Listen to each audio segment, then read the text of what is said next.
This is the following. Until 5,000 years ago, we were doing gifting and commoning in kinship-based societies, right?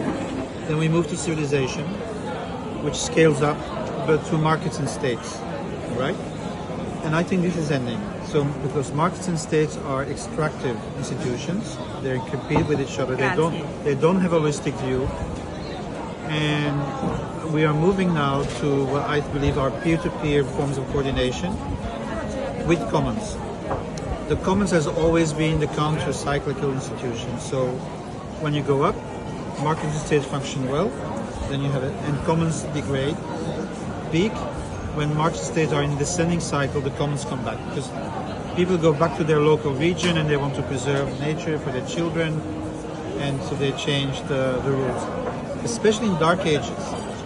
When you have a dark age, then you have no market and state at all, right? And what you see, military congregations, the Teutonic Order, the Templars who secure the territory, the Cossacks secure Russia, then the craft agrarian congregation, restore the land, and then when the cities come back, you have the guilds. So these are all mutualized institutions. What about techno-feudalism? Yeah, okay.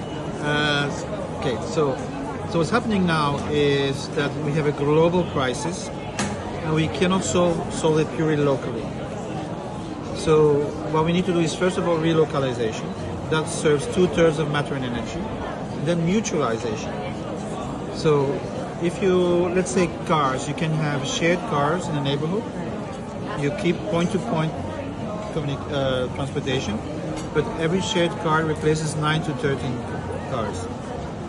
So if you do this systematically around food, transport, you mutualize provisioning systems, you can keep a high level of complexity. Common services. Yeah.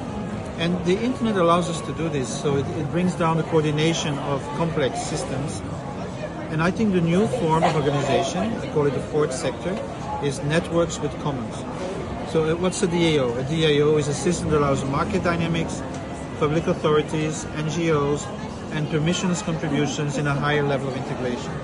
Right? And it's open ecosystem, so you can see what you're doing, you can see your impact, you can see positive and negative social ecological impact. So this is a new form that we have to work through, and so we have to look at the people experimenting with this, combining the things that work, and eventually create high level. Yeah, and I think this is happening.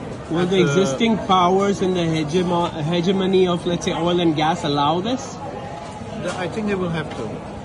So already with crypto you can see it.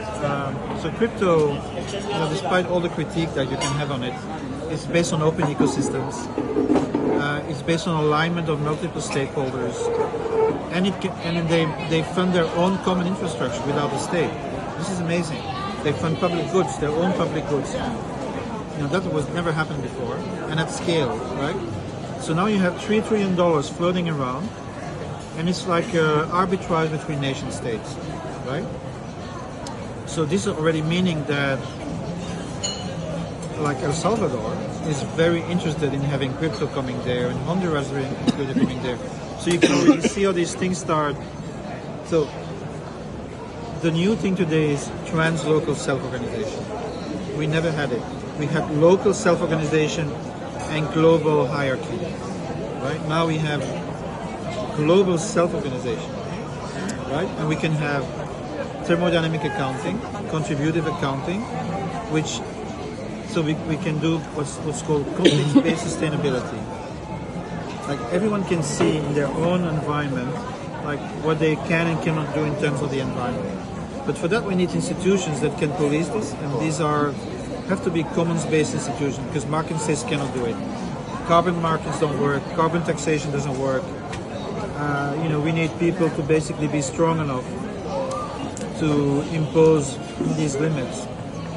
Anyway, that's political, and that's not for tomorrow, but anyway, that's the...